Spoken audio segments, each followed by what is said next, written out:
Welcome to the Free Library of Philadelphia Online, and thank you very much for joining us. I'm Laura Kovacs, and I'm pleased to be here. Natalie Diaz won the American Book Award for her debut collection, When My Brother Was an Aztec. Her sophomore collection, Postcolonial Love Poem, was a finalist for the 2020 National Book Award. Of the numerous glowing reviews for this collection, this one from Louise Erdrich is my favorite. With tenacious wit, ardor, and something I can only call magnificence, Diaz speaks of the consuming need we have for one another. This is a book for any time, but especially a book for this time. These days, and who knows for how long, we can only touch a trusted small number of people. Diaz brings depth and resonance to the fact that this has always been so. A former Women of the World Poetry Slam champion, Denice Frohman has performed on national and international stages from the Apollo to the Obama White House, and more than 200 colleges and universities. Her work focuses on identity, lineage, challenging traditional ideas of power, and celebrating the parts of ourselves deemed unworthy. A former program director at the Philly Youth Poetry Movement, she worked to create safe spaces for Philadelphia teens to discover the power of their voices. And I am going to disappear and first welcome Denice to the screen. Thank you so much to the Free Library for having me. And of course to Natalie for letting me join this event as we celebrate post-colonial love poem. Natalie is just a tremendous writer, one of my favorite writers. I've so enjoyed spending time devouring this collection, and I can't wait to hear her read these poems later. A collection that is just really exploring the tension between the estranged and the beloved. And Natalie's imagination is always running wild and free, and the language is so delicious. But in every poem, there is remembrance as well as reckoning. And the intimacy of Natalie's language is something that I am drawn to over and over again, that pulls me in. And so just deep gratitude, gracias a todos, and gracias to Natalie. I'm going to read a couple of poems from a manuscript in progress. This first poem in a way reminds me, I was rereading Postcolonial, and it made me think of Natalie's They Don't Love You Like I Love You. This first poem that I'm going to read is called Doña Teresa and the Chicken. This was first an attempt to excavate a memory from my childhood visiting PR in the summer, Puerto Rico, where my mom was born. We used to visit in the summer. And I remember being really, really young and watching my abuela prepare dinner, by which I mean I saw her kill a chicken with her bare hands, which is something very traditional that happens on the island. But it is a memory that I've never been able to forget. And so this poem, really began as an excavation of a memory without knowing what that memory was doing there, but quickly became an attempt to trace the lineage of grief in my family, grief, a feeling that unfortunately we all know too well, especially in this past year. I come from women who feel too much to feel too much. My mother, my abuela, these are not women who had the luxury of growing up with soft hands. These are not women who will sit you down and have heart-to-hearts. These are women who I think were trying to prepare me for a world that may not love me back. And so this poem is for them. Doña Teresa and the Chicken. The wooden house in Castañer didn't come with air conditioner or anything cool. The heat, its own kind of music. And so was Abuela, demanding, sharp-tongued, the kind of woman I imagine whose teeth grew in because she told them to. So the chicken never had a chance. It ran around the backyard flapping its black feathered wings for mercy, for God's attention. But Papa Dios knew better than to get in between a woman feeding her grandkids. I looked over my shoulder And there she was, chasing him like an old lover. She came back to haunt, yelling, "Hijo de puta, sinvergüenza, ven acá." Her rosary beads slapped against her chest over and over like a chant. And you knew everything in her path was temporary. Even the wind buckled at the knees at the sight of a woman too wise to act like her blood was softer than it was. And I saw her do it, and I think she knew, because a chicken clucked so hard it spit up its own good throat. And she laughed, grabbed it by the neck, hung it high, swung it high above her head like a propeller. Once she gutted mom's favorite pig with a machete and fed it to her on her 12th birthday. And maybe that's how mama learned to love us, to kill the thing that feeds you. Years later, she didn't go to her best friend's funeral or the vecina who mothered her in New York, barely made it through abuelas. I suppose all she had was to love until death and no more.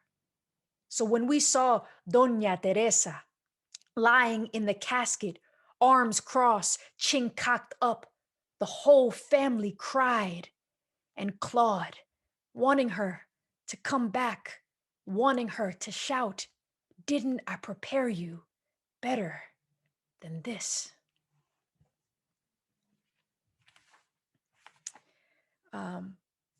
This next poem borrows its title in part from a New York Times article published like 3 months after Hurricane Maria. Article is called "Making a Crypto Utopia in Puerto Rico." And essentially, the piece documented a group of investors from California who had relocated to the island in the direct aftermath of the hurricane. These are investors who saw opportunity where there is devastation. And so one of the things that Mary Ruffo said is that a word's etymology is like its DNA. And so I looked up the DNA, so to speak, of Puertopia, and essentially it means door, nowhere. This is, I mentioned earlier that Natalie's poems really explore that tension between the estranged and the beloved. And I think this poem is attempting to do something similar, an island that is both paradise and colony, but certainly not for sale. This poem is dedicated to the organizers who are fighting every day for Puerto Rico that remains serving the people. Puertopia. The coquis don't sing anymore. They click. Mosquitoes turn drone. Metropolis of crypto bro. Tax deductible greed. A door opens. An island drowns. A playground emerges. A boy, his toy. Depending on the faith, the most dangerous part of a wealthy man, his index finger. What he points to, who he lands on, a civilization, disposable income, pirate in cargo short, new world, old order. Meanwhile, we, diaspora, separated by sea, peel plátanos and cut them on the same angle our mothers taught us to clap when the plane lands on either shore. Now, the beaches are gated and no one knows the names of the dead. Now, investors clean their beaks in the river, and this is how a man becomes a flood. Landlord of nothing, king of no good sky.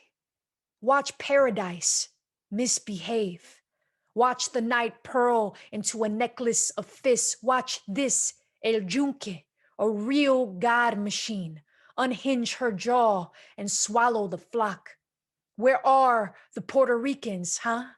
Cuchifrito ghost town, battery operated citizenship. An island is not a tarmac. A disaster is not a destination. I'm going to read a new poem that is part of a series of basketball sonnets that I have been working on for quite some time. I'll explain and get into a little bit later about the basketball sonnet series I've been working on. But as someone, Natalie and I both played in college, and I am in awe of all the ways there are so many writers who write about their relationship to basketball, or what basketball has made possible. And I've been sitting with building a poetics out of basketball, right? A basketball poetics, and how poetry and basketball and sport, there's so much interconnectedness between the art forms, right? They're both uh, forms of expression that are about what is hidden and what is revealed, right? About creating patterns and then breaking them. This poem is called The Art of Defending the Crossover, or Debunking the Myth that Puerto Rico Needs the United States. Um, Something that has been on my mind for a while is observing the national conversation about Puerto Rico and how paternalistic it is, and how um, misguided it feels. It's not what does Puerto Rico want when it comes to its political status, which has been a large part of the conversation, but rather, well, what do we do with Puerto Rico? What do we want to do with this asset, right?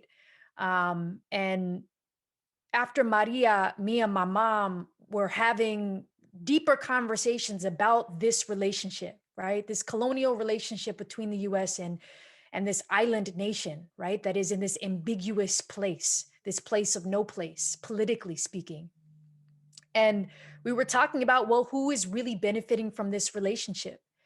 And I remember I was trying to tie the devastation that we were seeing on the news after Maria to specific policies and just a larger historical pattern of exploitation and imposition.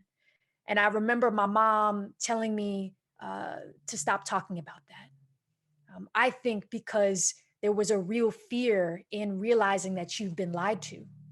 That was my sense of it. And Puerto Ricans for decades, centuries, have been brainwashed to think that we cannot govern ourselves.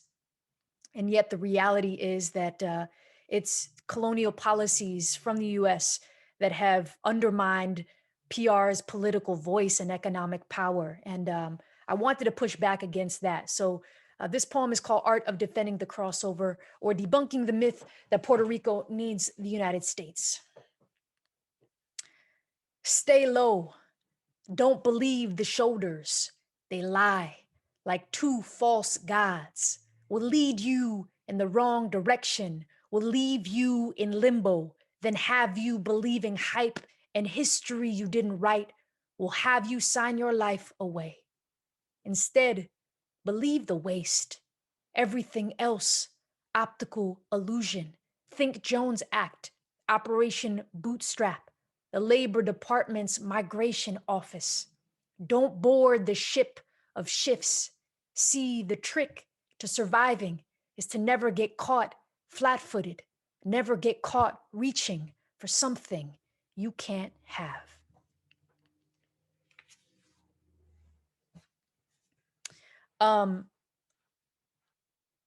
This is another basketball sonnet. I have sort of been approaching this series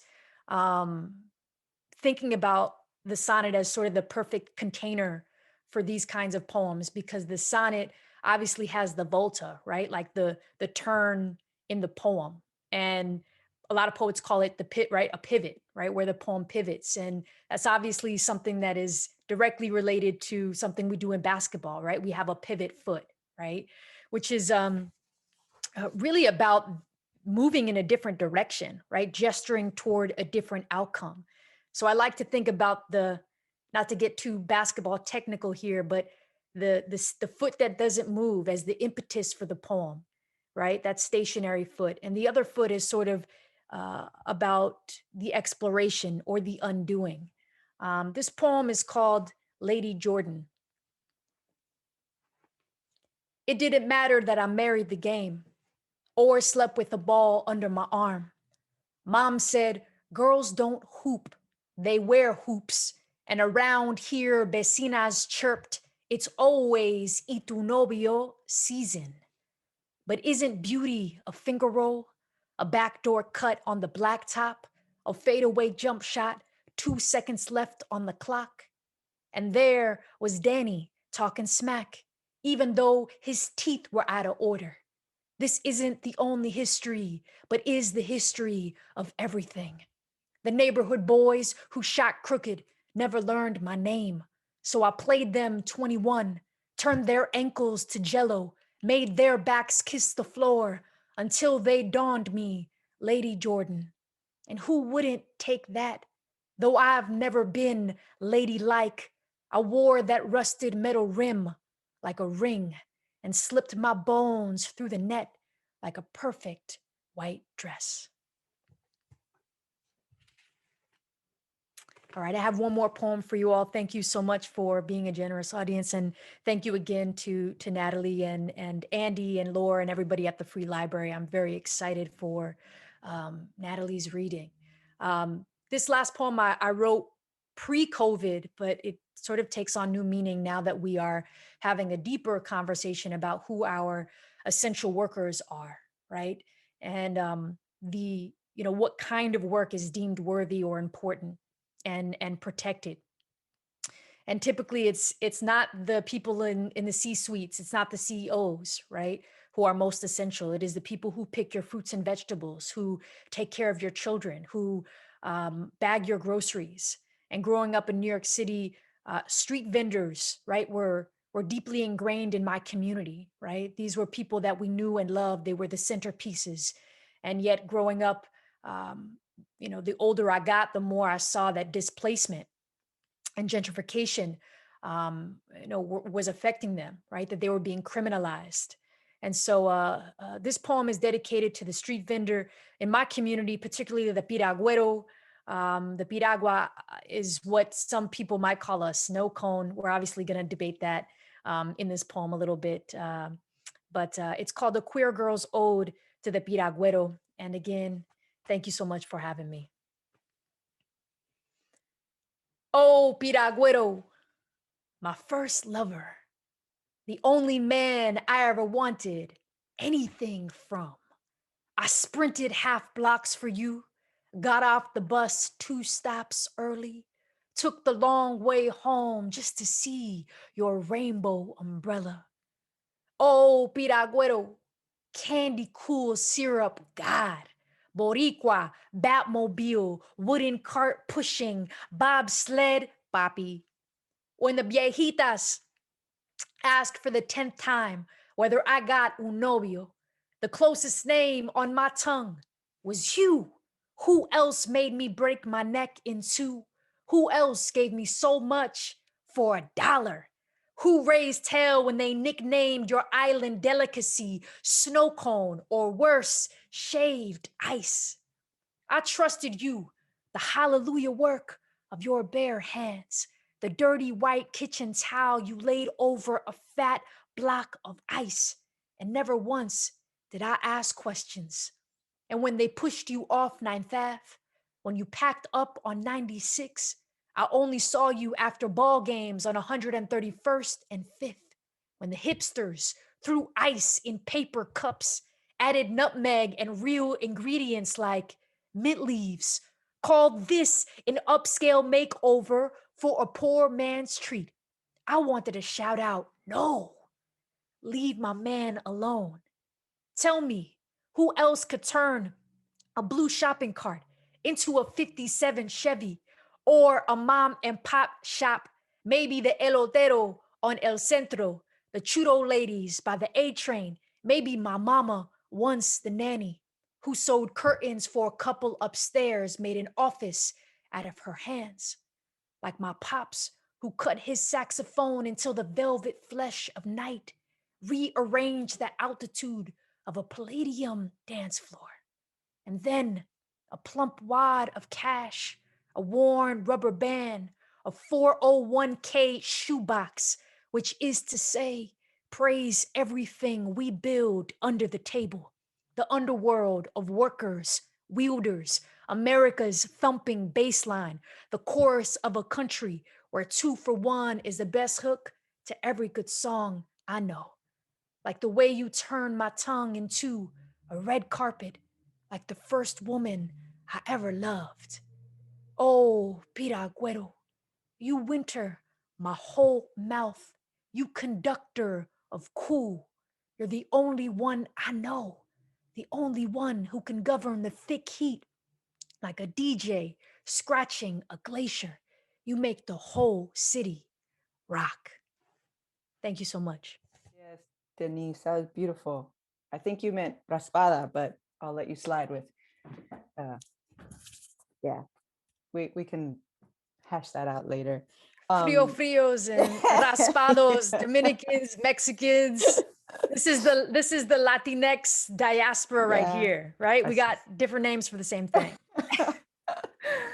I wish everyone would put them in the chat. Put whatever you call it in the chat. We'll figure it out later. Mil gracias for having me. It's really lucky to be here with you all. Always to be able to be with Denice. We were kind of talking a little bit about the last time I saw you as Canto Mundo. So yeah, and my Laura, for your work putting this together, the free library. Yeah, so I'm gonna read a couple poems. I'm gonna read a new poem that I don't quite know how to read yet, but I'm gonna kind of read off some of what you did, Denice. So I'll start with They Don't Love You Like I Love You. So this samples the Yeah Yeah Yeah song Maps, and you'll hear some of the lines, and then a Beyonce, of course. So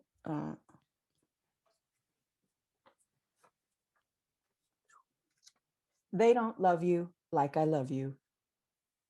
My mother said this to me long before Beyonce lifted the lyrics from the Yeah Yeah Yeahs. And what my mother meant by don't stray was that she knew all about it. The way it feels to need someone to love you, someone not your kind, someone white, some many who live on top of those of ours who don't. I'll say, I'll say, what is the United States if not a clot of clouds, if not spilled milk or blood, if not the place we once were in the millions? America is maps. Maps are ghost white and layered with people and places I see through. My mother has always known best, knew that I'd been begging for them to lay my face against their white laps, to be held in something more than the loud light of their projectors as they flicker themselves sepia or blue all over my body. All this time, I thought my mother said, wait, as in give them a little more time to know your worth, when really she said, wait, meaning heft, preparing me for the yoke of myself, the beast of my country's burdens, which is less worse than my country's plow. Yes, when my mother said, they don't love you like I love you, she meant, Natalie, that doesn't mean you aren't good.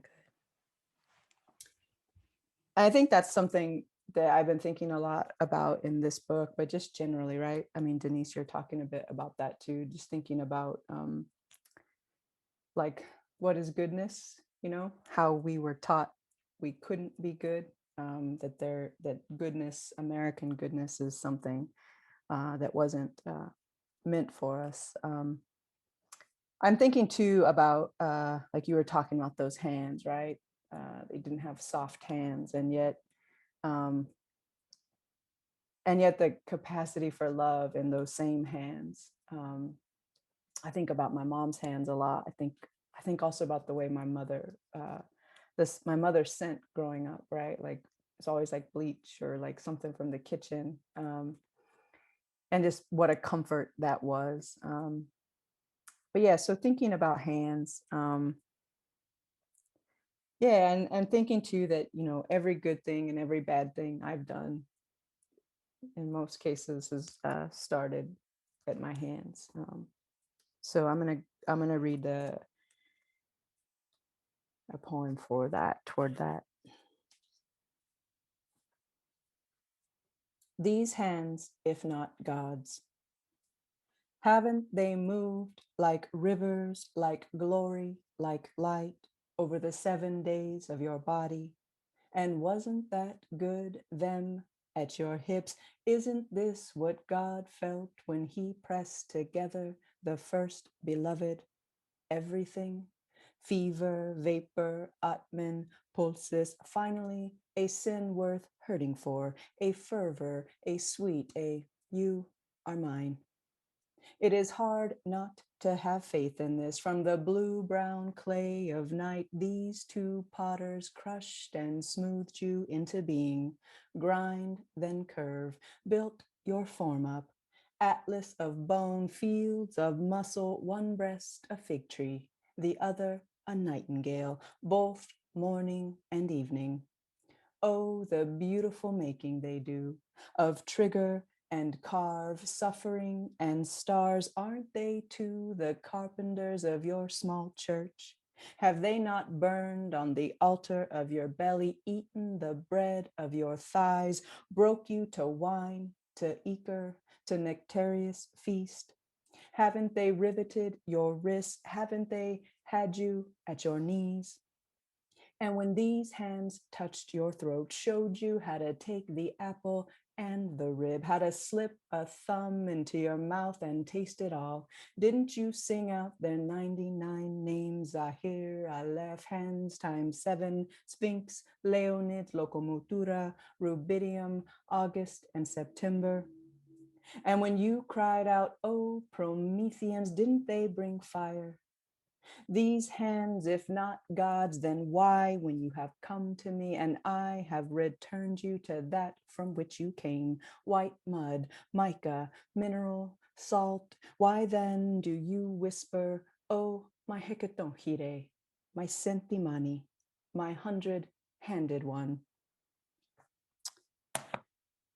You were talking about etymology. I think a lot about etymology. And I think a lot too about what folks expect of us with etymology, and that they believe etymology only comes from the English language. But that you go back in the English language and you meet Spanish, you meet all of our other languages. And then of course the Mojave language. And so, and I work a lot with etymology. And something I always find interesting is when folks think that because I'm using a lot of, I'm going far back in the language to pull some of these words back to make the obsolete words mean again or feel again, or to hold language to account for some of the really terrible things it's done, or to remind us like, hey, just because you write OBS period obsolete, it doesn't mean that you can ignore what you once did with this word. That there's some kind of expectation that because I'm Mojave and because I'm Latina, Latinx, Mexican, Spanish, like queer, I shouldn't be able to do that. But I love being able to get into the English language and to hold it to account, and also to make it more capacious, because it needs to be more capacious to hold a lot of us. It can't be its least bare bones self. It can't, the ways that we bloom in it, it can no longer be who it thought it was when it first tried to crush us. It's going to have to become more. This next word is like, it's something coming out of an etymological exercise. And so I'm going to use the word colony, which I use before a couple times in other poems, but I'm thinking of colony in particular in relationship to migration, because you can't get into the etymology of migration without landing at colony, settlement, alien, all of these kind of words of when they established cities and states and who they could keep out. I'm also thinking a lot with this poem about murdered, missing Indigenous women. And yeah, I'll just leave it at that, and I'll go ahead and read. And it works a little bit. It's like, it's very narrative, so it's got an almost prose feel to it. And I didn't know this when I began the poem, but a group of rabbits you can call a colony. It's another word for that. So, and I'm also trying to hold the idea or the word whiteness to account, to not let it be a color. Colony. The coyotes on the beach are vacuuming tonight's terrible light with their eyes. They puncture the river sleep with holes of blue-green eyeshine. The river rolls over, awake. The coyotes are baptizing the rabbits, dunking them in the shallow water. The rabbits play dead in the coyotes' mouths, but jolt and cry out when they break the water. The river is cold and they shake, the rabbits. I've never seen a rabbit swim, and no rabbits will swim tonight. The river because it is the scene of their crimes. The river because it will clean us of what the rabbits have done. The rabbits are not from here. They come from another territory of night, from a different moon. The rabbits are white, which is not a color, but how fast it twitches. The rabbits disappear our women. Maybe not these rabbits yet, but rabbits like these, and soon. White rabbits as call and response, a multiplication.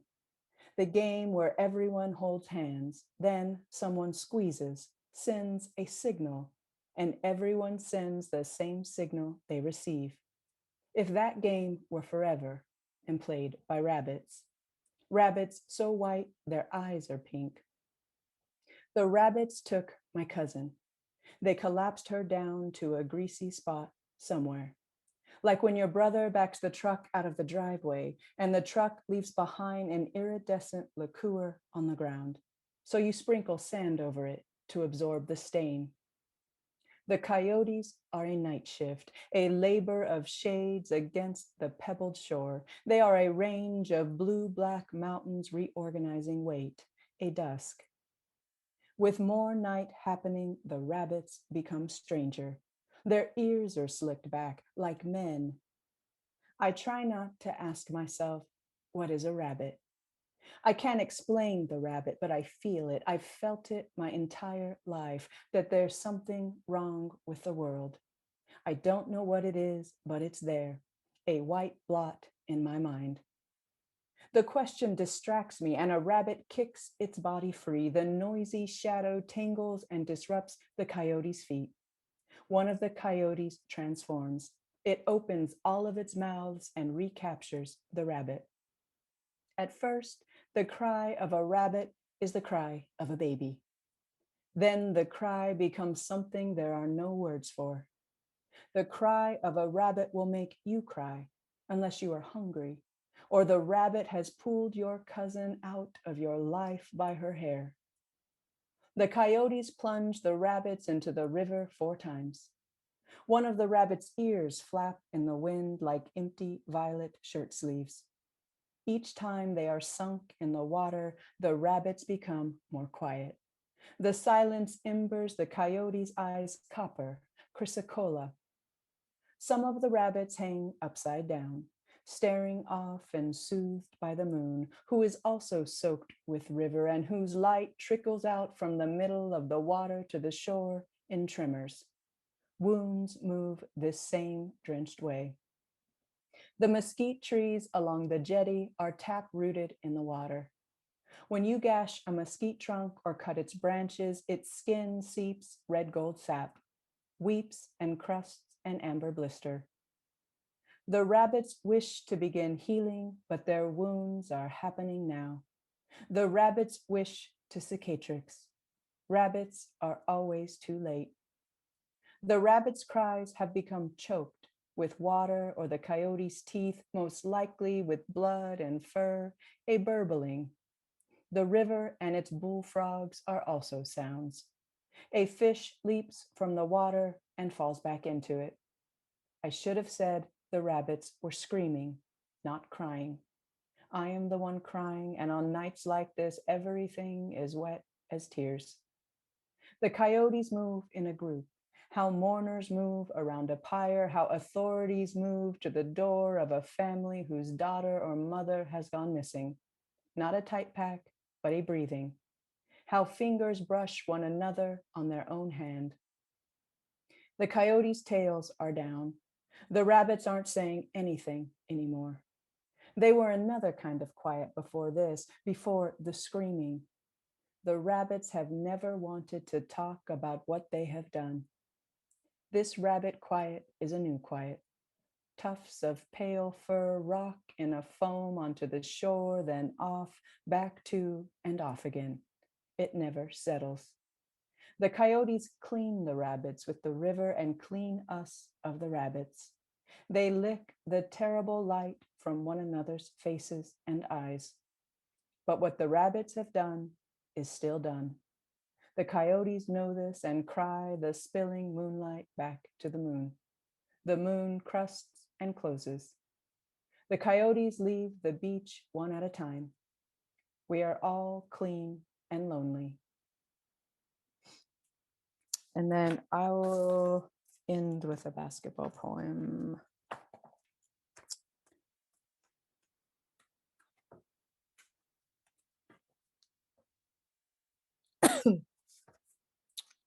Run and gun. I learned to play ball on the res, on outdoor courts where the sky was our ceiling. Only a tribal kid shot has an arc made of sky.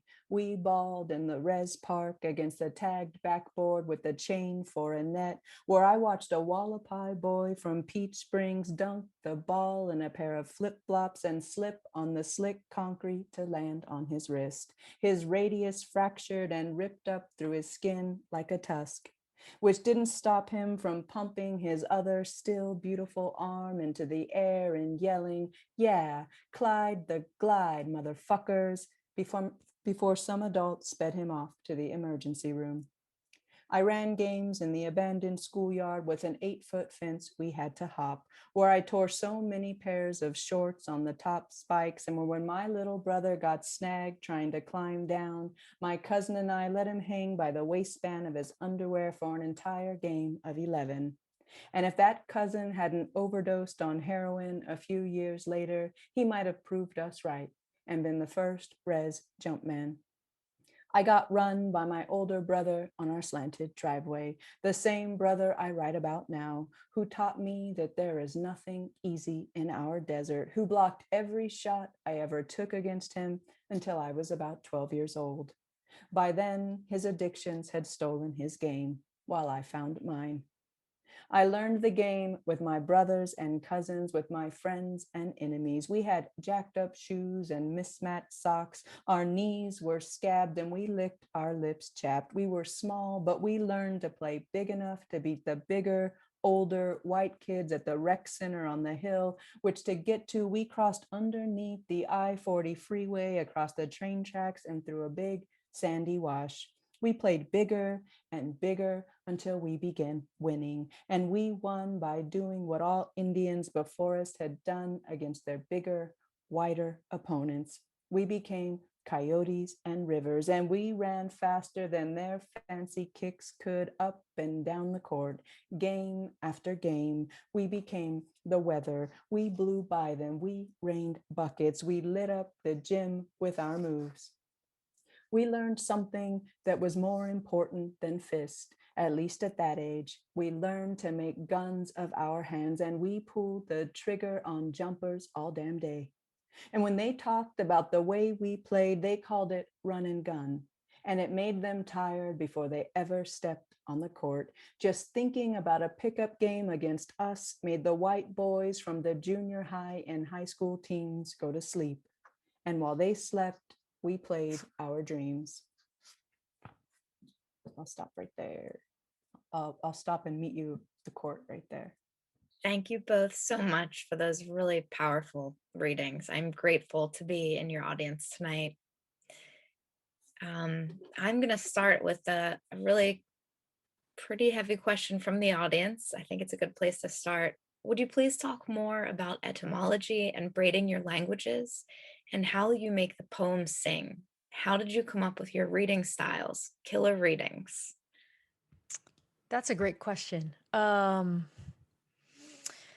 I think for a long time, the poetry that I was exposed to in public school did not reflect my language, and so I was talked out of poetry, even though poetry is something that like I came from. I just didn't know it, and so I think for me, It was more so feeling permissioned and feeling like anything and everything was accessible to me. And the ways in which I and my family bends and blends language, like language is a moving thing, you know, and the ways in which we bend and blend language, whether that's Spanglish or other iterations or permutations or combinations of languages.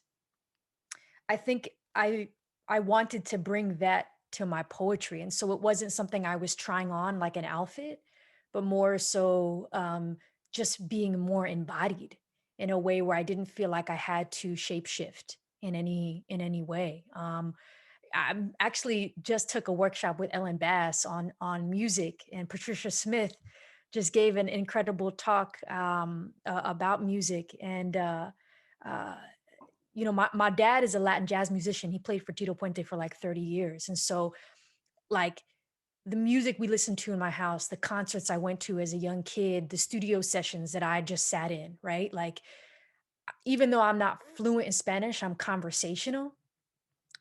I had an appreciation for the way in which, like, the weather of language, the temperature of language could make you cry, could make you feel something. That to me, like language and performance is just an internal rhythm externalized. You know, it is the body of the poem externalized, right? And like, I am so drawn to that. I think that's what attracts kids to poetry. I think that's what attracts so many of us to listen to things that otherwise we may not listen to, right? Is that musicality that is disarming. It's the way that humor is disarming. But also to me, when I think about music, I think about repetition, the repetition like on a syllabic level, right? Whether you're talking about syntax or you're talking about anaphora, like how repetition is about an undoing. Like Douglas Kearney always like has an incredible essay on repetition, and he quotes Suzanne Laurie Parks, who says, "What does it mean to say the same thing twice? You're not saying the same thing." Right. So I think about how the musicality of language is both something that draws you in, but also, again, we talk about pattern breaking. Like it is something that is a survival tool, right? To I think to undo and to point a finger sometimes when a finger needs to be pointed, right? Or to open a door when a door needs to be opened, or to pull a lover close. I think the musicality of language is a tool that I think is really useful. Yeah, that's a great answer. I mean, it's a generous answer. I can move around in it. Yeah, and I mean, I think just something to add, like it's not a lot different than basketball.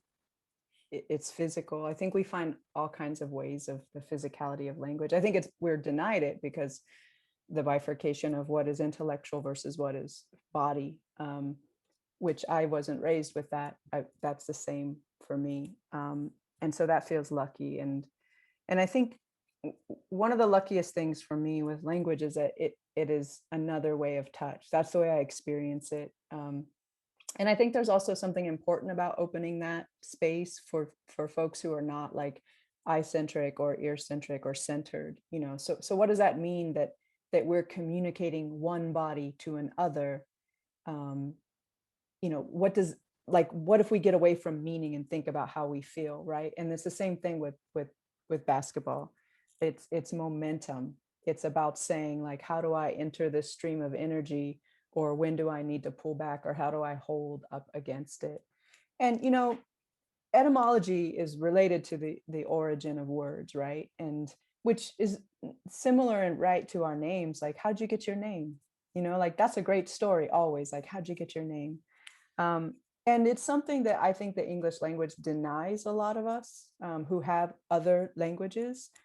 And like the idea of having many origins is extremely important, right? Like we have to be able to originate. If not, most of us would only be held to whoever told us what our wounds were, right? We wouldn't be able to you know, have multiple origins to keep becoming and becoming and becoming. And so you know, for me, that's kind of the way that language works for me. It's physical. It feels old. and it feels brand new each time. And in Mojave way of thinking, every time you say something, it's new. It's a new energy. I'll never, what I'm saying right now is out, and I'll never get it back, which is why it's so dangerous, right? Which is why words should mean many things, because once we pin them down and they become knowledge, that's when I think we stop imagining. It's like, I know this, I want to know as little as I can, because I feel like where living happens is outside of that knowing. It's the what if like a leaf blooms, what if I touch someone, what if I hold myself, so I think, I guess, language very physically to have a more efficient answer. Thank you so much. Excuse me. The next one, this is another question for both of you. I hear whole stories in your lines and wondered how many ways you've thought of telling those stories and thereby drawing in wider audiences for your work. Are you considering memoir, more essays, fiction, hybrid work, or collaborations with photographers, musicians, filmmakers, playwrights, etc.?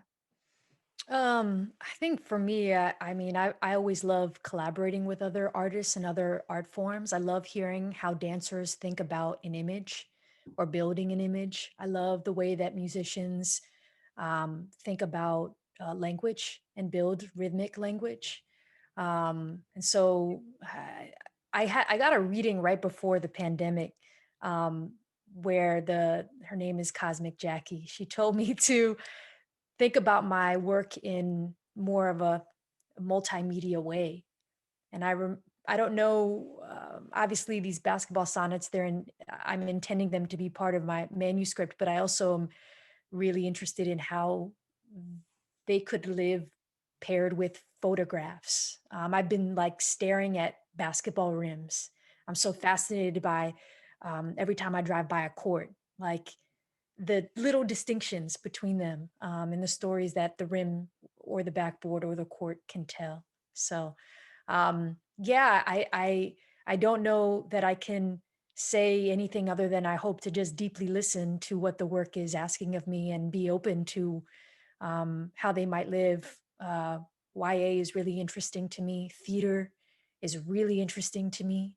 And I think photography and that the way that imagery, photography and film can sort of create another body of work by its interaction with whatever it is that I'm offering. So yes, I'm open to all of it.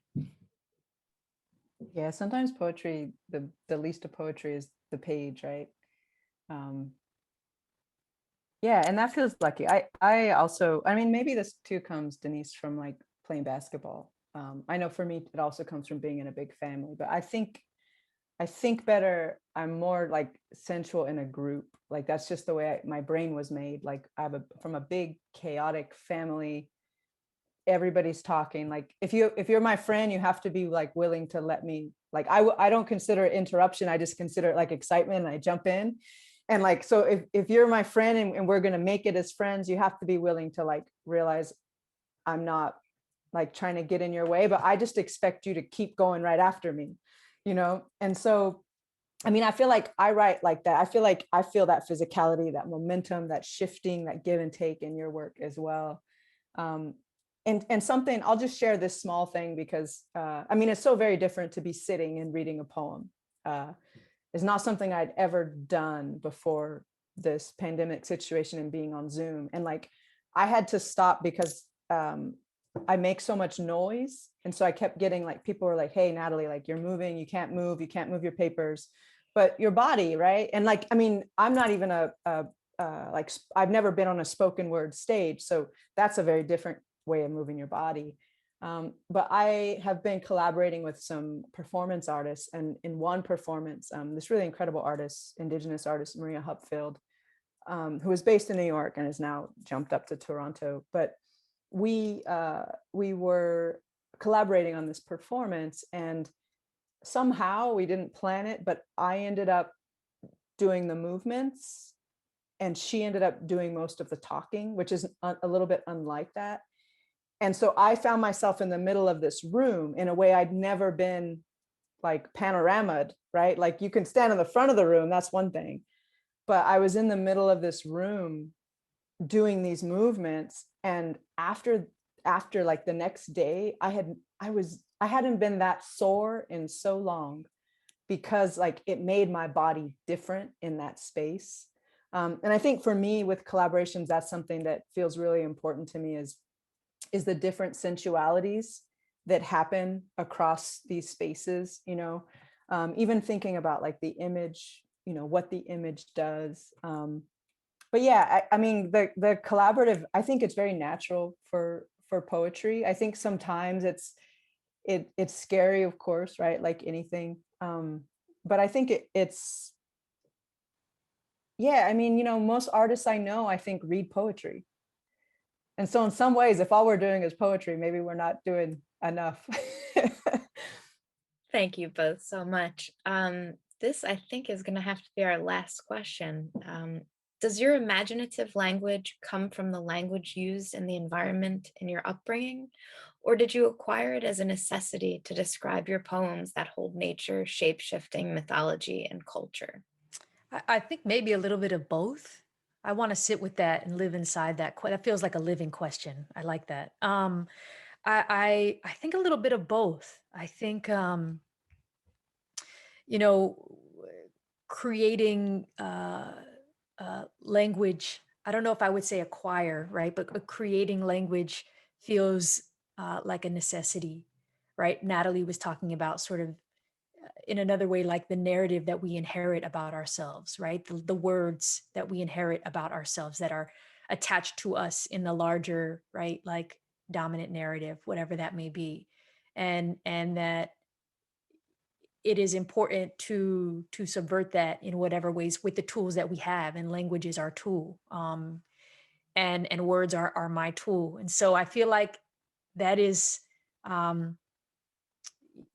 from my earliest memories, we've been talking about basketball tonight, but having the ability to turn a phrase or to disarm a violence, right, or potential violence that could happen, right, or to be able to bend language in a way that gets you out of a situation, right?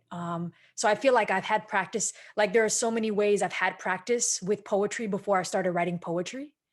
And for me, the imagination is critical in that, to be able to dream outside of the box that you inherited, which is very, very, very small.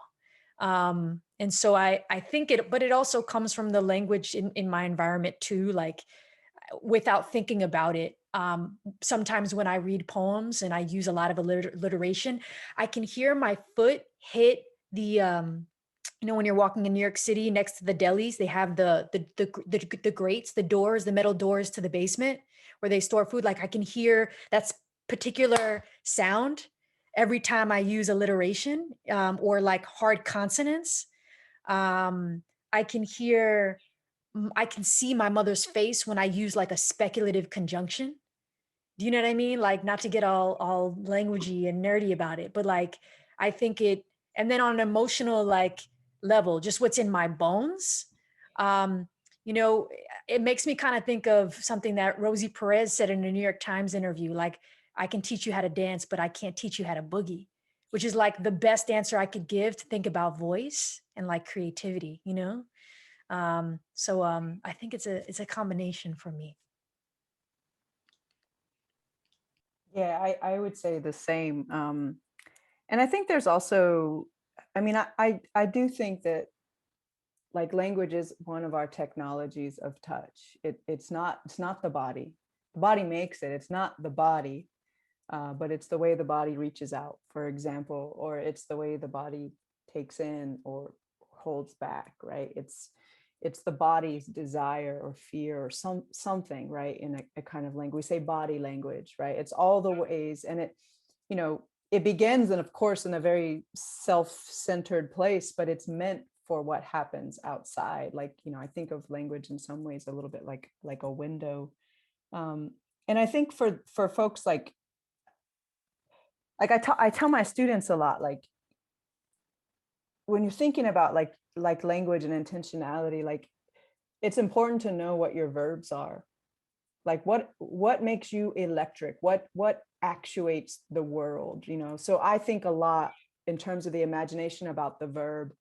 And in my language, for example, the example I always use is that like the chair only exists because it's what our body does, you know? So like there's not really a chair, but there's what the body does. You know, it's the same thing that with the, like, we don't say walk. We have no generic for walk, but we say how you are walking or where you are coming from.